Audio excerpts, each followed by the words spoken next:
पश्चिम बंगाल में एक जिला है संदेशखाली, जो एक बार फिर से चर्चा में है। पहली बार यह चर्चा में आया था 5 जनवरी को। 5 जनवरी को संदेशखाली में हुआ यूं था, टीएमसी के एक नेता है शाहजहां शेख, जिनके खिलाफ राशन घोटाले का आरोप लगा हुआ था।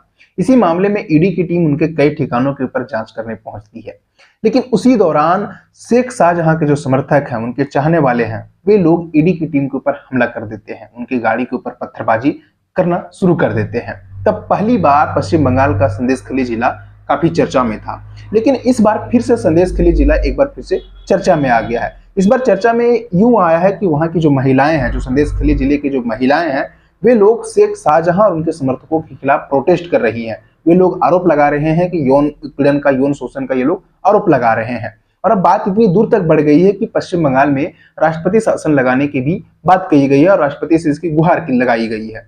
क्या कुछ मामला है, बताते हैं विस्तार से। उससे पहले अभी तक अपने चैनल को सब्सक्राइब नहीं किया है तो प्लीज सब्सक्राइब कर लीजिएगा और वीडियो अच्छा लगे तो अपने दोस्तों के साथ भी शेयर कर दीजिएगा।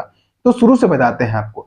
5 जनवरी को ईडी की टीम टीएमसी नेता शाहजहां शेख के उनके ठिकानों के ऊपर छापेमारी करने पहुंचती है।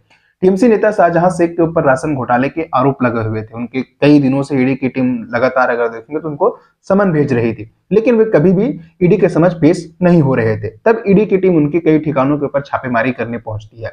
उसी दौरान शेख शाहजहां के जो समर्थक हैं, उनके जो चाहने वाले हैं, वे लोग ईडी की टीम के ऊपर हमला कर देते। बाद शेख शाहजहां अगर देखेंगे तब से वे फरार हैं। उनके कई समर्थक हैं जो पत्थरबाजी किए थे, वे लोग अभी तक फरार हैं। उसके बाद लगातार ईडी की तरफ से शेख शाहजहां के खिलाफ समन किया जा रहा है, लेकिन एक बार भी शेख शाहजहां ईडी के समक्ष पेश नहीं हुए हैं। उसके बाद ये मामला कुछ दिनों तक शांत रहा, यूं कहें 1 महीने तक ये मामला शांत रहा। उसके बाद 8 फरवरी को संदेशखाली की जो कुछ महिलाएं हैं, एक नॉर्थ परगना गांव है जहां से महिलाएं अगर देखेंगे शेख शाहजहां और उनके समर्थकों के खिलाफ विरोध प्रदर्शन शुरू कर देते हैं। उसके बाद 9 फरवरी को यह मामला एक हिंसा में तब्दील हो जाता है। ये हिंसा में तब तब्दील हो जाता है जब महिलाएं जो विरोध प्रदर्शन कर रही थी, जो बैम्बू मार्च कर रही थी, वे महिलाएं अगर देखेंगे तो शेख समर्थक के जो चाहने वाले थे या फिर कहीं उनके कुछ करीबी लोगों के पोल्ट्री फार्म को जला दिया जाता है। महिलाओं का आरोप था कि ये पोल्ट्री फार्म आदिवासियों से जबरन जमीन को छीन करके बनाई गई थी। आदिवासियों को डरा करके, धमका करके, अवैध तरीके से कब्जे करके ये पोल्ट्री फार्म को बनाया गया था। करीबन 4 पोल्ट्री फार्म को जला दिया गया था महिलाओं की तरफ से। उसके बाद ये मामला धीरे धीरे बहुत बड़ा हिंसा का रूप ले लिया। उसके बाद जो महिलाएं हैं, उनमें से एक महिलाएं मीडिया से बात करते हुए कही है और उनका आरोप लगाए है शेख शाहजहां और उनके समर्थकों के खिलाफ कि टीएमसी के कुछ नेता हैं या फिर टीएमसी के कुछ समर्थक हैं, वो संदेशखाली जिले के कुछ गांवों में जाते हैं, कुछ गांव क्या पूरे गांव में जाते हैं और एक सर्वे करते हैं। इस दौरान गांव में सुंदर महिला या खास तौर पर युवा लड़की या युवा पत्नी दिखती है तो वे लोग उसे टीएमसी के ऑफिस ले जाते हैं और कई दिनों तक उस महिला को उसी ऑफिस में रखा जाता है। महिलाओं का कहना है कि ये सभी लोग उनके साथ यौन शोषण करते हैं, गैंग रेप वगैरह करते हैं। इसी बीच जो प्रदर्शनकारी जो महिलाएं हैं, जो विरोध प्रदर्शन कर रही है, वो टीएमसी नेता शाहजहां के साथ साथ अगर देखेंगे तो टीएमसी के अन्य नेताओं के ऊपर भी आरोप लगाए थे, जिनमें से उत्तम सरदार और शिव प्रसाद हाजरा पर भी आरोप लगाए गए थे।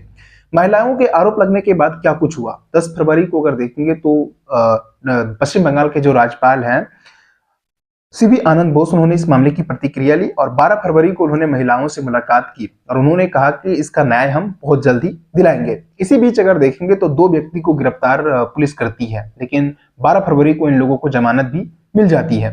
लेकिन पुलिस ने दावा किया था कि इन सभी लोगों को 10 दिनों की रिमांड, पुलिस कस्टडी में रिमांड, इन्होंने 10 दिनों की रिमांड मांगी थी पुलिस ने, लेकिन इन्हें जमानत दे दिया गया था। उसके बाद 13 फरवरी को यह मामला अगर देखेंगे तो कोलकाता हाईकोर्ट पहुंच जाता है और संदेशखाली में इसी बीच अगर देखेंगे जब हिंसा भड़का था तो धारा 144 लगा दी गई थी, जो कि कलकत्ता हाईकोर्ट ने धारा 144 को हटा दिया था। उसके बाद ये मामला अगर देखेंगे तो एनसीएससी यानी national commission for schedule caste के पास भी चला जाता है। उन्होंने भी इस मामले का संज्ञान लिया, उन्होंने जांच किया और सब कुछ मामले को परखा, जाना पहचाना कि आखिर हो क्या रहा है। इसी बीच पश्चिम बंगाल में ये चर्चाएं तेज हो गई, क्या पश्चिम बंगाल में राष्ट्रपति शासन लगा दिया जाएगा।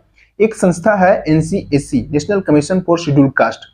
ये हर एक मामले में अगर देखेंगे, अगर शेड्यूल कास्ट के साथ किसी भी तरीके का कहीं भी अगर अभद्र व्यवहार हो रहा है, उनके साथ कुछ घटनाएं हो रही है, तो वो वहां पर जाकर के विजिट करती है और इन सारे मामलों का संज्ञान लेती है और जांच करती है।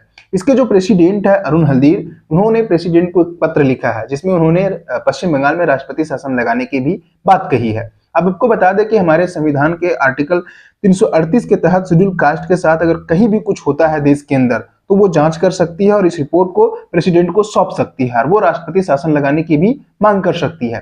तो ऐसे में इस समय अगर देखेंगे तो पश्चिम बंगाल में राष्ट्रपति शासन लगाने को लेकर के भी मामलाएं तेज हो गई है। मामला ये तेज हो गई है कि क्या सच में राष्ट्रपति शासन लग जाएगा। ये कुछ बाकी वीडियो अच्छा लगा हो तो अपने दोस्तों के साथ शेयर करो। चैनल को अभी तक अपने सब्सक्राइब नहीं किया तो सब्सक्राइब